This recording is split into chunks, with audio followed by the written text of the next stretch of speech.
In this video, I'm going to tell you exactly how many calories you should eat to lose weight.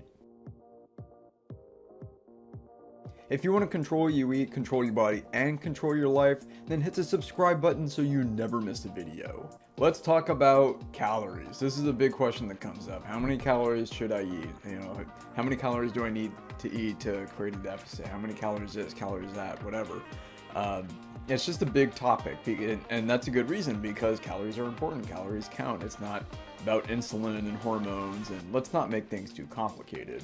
In this video, I'm going to show you how to hit that sweet spot. My first tip for you is tracking. You know, I love to track things. I'm a geek. I like it. I like measuring things. I like graphs. I like charts. I like spreadsheets. That's just my nature. Now, you don't have to do the whole spreadsheet thing. You don't have to use calculators and stuff, but you need to track things. When things don't get tracked, they don't change. And when you start paying attention to something, it's like it starts to cooperate and it starts doing what you want it to do. When you start to get lazy and you say, I'm sure it's okay, it never works out that way. That's just kind of the law of entropy. If you don't apply energy to something, then the natural state is towards more disorder, right? Things are going from order to disorder. That's kind of entropy. I'm not a physicist, so I probably totally ruined that, but you absolutely need to track stuff. And one way I like to do that is with scales. Okay, so here's my first scale. This is a body weight scale. This is my Tanita. This is kind of a fancier version. This is $129. You don't have to spend that much money. Like I said, I'm a geek. This thing has multiple features, hydration level, multiple settings. It tells you your metabolic age. Okay, the next scale I have is a food scale, okay? This is Ozeri. I don't even know where I got this, Bed Bath & Beyond or whatever. But very good. It's digital. It has multiple units. It has milliliters. It has grams, ounces. I like grams because it starts at 0 and it goes all the way up to 2,000. It's just very easy. It only has 3 significant figures, so you can't measure like the 1/10 of a gram. You know, those ones they have in the chemistry laboratories that are super accurate. It's not like that. You don't need to be that accurate, by the way. I still weigh food sometimes. Again, that's just the tracking nature of me. You don't have to do that. After a while, you kind of have a good idea of what a portion size is, and you don't have to know exactly how many calories you're eating. But sometimes when I'm eating something with a lot that's really dense, like a lot of oil and sugar, maybe some trail mix, to keep myself accountable, I actually weigh it before I start eating it, and then I weigh it afterwards. And when I do that, I actually trick my brain, because now I have to keep myself accountable. I'm gonna see how much I actually ate, and I can't just guess anymore. So I'm super conservative with high calorie treats when I use a scale like this. I just like it. I like knowing how much is going in, how much is going out. I remember I got my first scale when I was 20. Yeah, I was 20 years old. I was weighing everything. I was weighing red peppers and sweet potatoes. You don't have to do that. It's just stupid. Okay, the next scale or tool that I have is a measuring tape. Okay, these are super cheap. You can get 3 of these for 15 bucks on Amazon. It's just, it's circular, so I can wrap it around my chest, wrap it around my stomach, wrap it around my waist. I like this because if the weight wasn't coming down, I could measure myself with this. And if these numbers were going down, then it was an indication that that number on the scale was going to go down too. It was just another way to validate that I was making progress, because sometimes the number on the scale just doesn't budge. I can't explain it. It's just one of those weird anomalies of life. Even when you do everything right, it doesn't move. But when the scale wasn't going down, but I was being really diligent with my diet, the numbers on this thing never lied. Like, my chest would go down, my stomach would go down, my waist would go down, my pants would feel looser. So I knew really soon the number on the scale was going to go down, because the numbers here always go down first before the scale. I don't know why, don't ask. It's just the way it works. Definitely get one of these. They're super cheap. I like to measure my body about once a month just to make sure. You can always use the pant test too. Just feel what are your pants feeling like these days. How to measure your caloric intake. Like I said, you already have the scale, so that's a good way to measure it, but how many calories are in a gram? Well, that's a good question. That's why I like to use Self Magazine's nutrition database. I've been using this database since 2012, and I have not found anything that beats it. There are so many foods that has so much data on it. It's incredible. They have micronutrients, macronutrients. So what you have to do if you're eating something and you're not sure it doesn't have a label on it, you just take the number of grams and multiply it by the number of grams it has. So let's just say somebody gives you a piece of cake. Here's a great example. You put it on the scale, and I would multiply that by 6 because it's really dense. Probably has like 2 sticks of butter in it, and then multiply 6 by the number of grams it is, and that's how many calories are in it. Okay. Like I said, you can use spreadsheets too. Spreadsheets are a great way to see progress over time. It also keeps you accountable too when you have to enter data, and it also makes it kind of fun. It actually makes the weight loss journey a little more enjoyable. It's not this dreaded event. It turns it into a game. Okay, use numbers, use spreadsheets, turn it into a game. You'll have a lot more fun, and you'll be a lot more sane too. The ultimate way to know how many calories you need is to measure yourself one morning, and then measure yourself at the same time on the same day 1 week later, and then take the difference. So for example, let's say you lost half a pound. Okay, that's 1,750 calories if you want to be super precise. What you do is you take that difference and you add it to the number of calories that you estimate that you ate over the week. So let's say you estimate that you ate 14,000 or 2,000 calories over the week and you lost half a pound. Take 14,000, add it to the weight difference, so in this case 1750, and that's how many calories you ate over the week. When you weigh yourself, make sure you're on an empty stomach. I like to go 12 hours without eating or drinking anything. I just like to make sure I'm as empty as possible.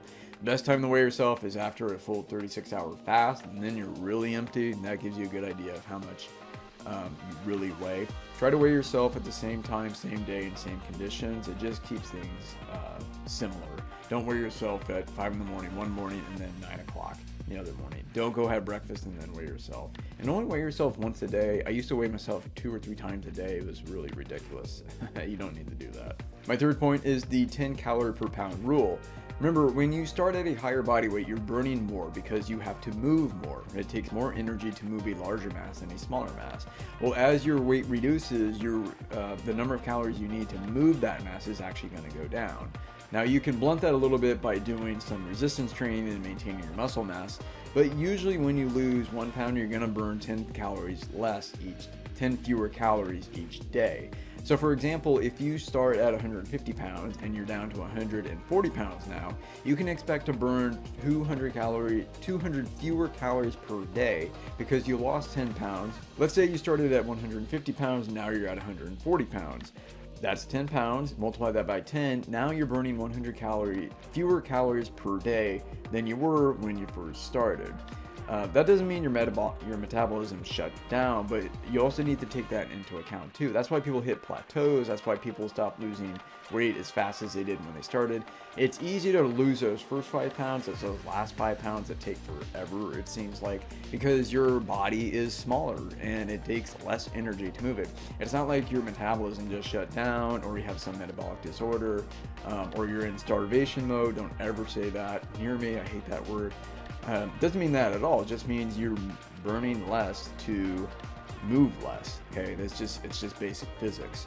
Just keep that in mind. Doesn't mean you need to drastically reduce your calories, but if you hit that plateau and things aren't moving, just analyze your diet and find some easy fixes. Maybe you don't need the candy on the desk. Maybe you don't need the donuts in the office. Maybe you don't need to stop at fast food. Whatever it is, there is some low-hanging fruit.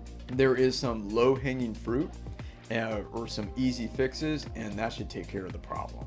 My next point is exercise. Exercise can increase metabolic rate. There is something called EPOC, or energy expenditure after exercise. I forget what EPOC stands for. I should know. But it's the extra energy that you burn as a result of the exercise. So not only do you burn more during exercise, obviously, but there is kind of that after burn. Well, that's what EPOC is. I've seen some research that says that EPOC is not as doesn't use as much as they say it did. Some people said, you could burn 400 or 500 calories in the next 2 hours as a result of exercise. I don't think it's that great, but over time, consistent exercise and especially resistance training, which will maintain your muscle mass, will increase your metabolic rate. In fact, there are only a couple of ways to increase your metabolic rate. That's through exercise, especially muscle mass, and increased mass. So bigger people, obese people, actually burn more. They eat more too, but they actually burn more because they're moving more. I also want to mention supplements. Yes, there are some supplements that can technically increase metabolic rate, but come with nasty side effects that include heart attack and death. Does anybody remember Fen-Phen from the 1990s? Oh yeah.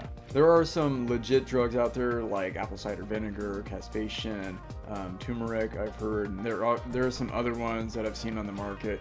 I really don't think you need to do that. If you follow the other tips in this video, you're not going to need to spend a lot of money on supplements. The only supplements I take are fish oil, zinc, magnesium, B12, and some D3 in the wintertime due to the lack of sunshine.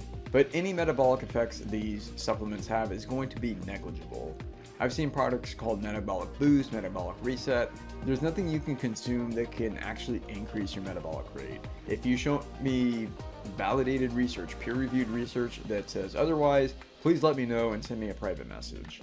My next point is your metabolism, or the number of calories you need, depends on your age, your activity level, and your gender. Males need more than females, older people need less than younger people, and active people need more than non-active people. So if you're 60 years old, female, and you sit at a desk all day and you don't exercise, probably not burning a lot. If you're like me and you exercise an hour and 15 minutes a day, but you're up and moving a lot and relatively young, that young, then I'm burning a lot. For example, I burn about 3,000 calories a day. To maintain my weight and my activity level, I need about 3,000. My grandma probably needs about half of that. Okay, I know that was a lot for one video. I hope you found this video educational and entertaining. If you're overeating, binge eating, or you just want more control over what you eat, head to saneaters.com. I have some free training there just for you. And I also have a 5-day challenge that you can join. In that challenge, I'll show you how to stop overeating in as little as 5 days. This video would not be possible without Focus Me. Focus Me is an app that eliminates distractions and increases focus.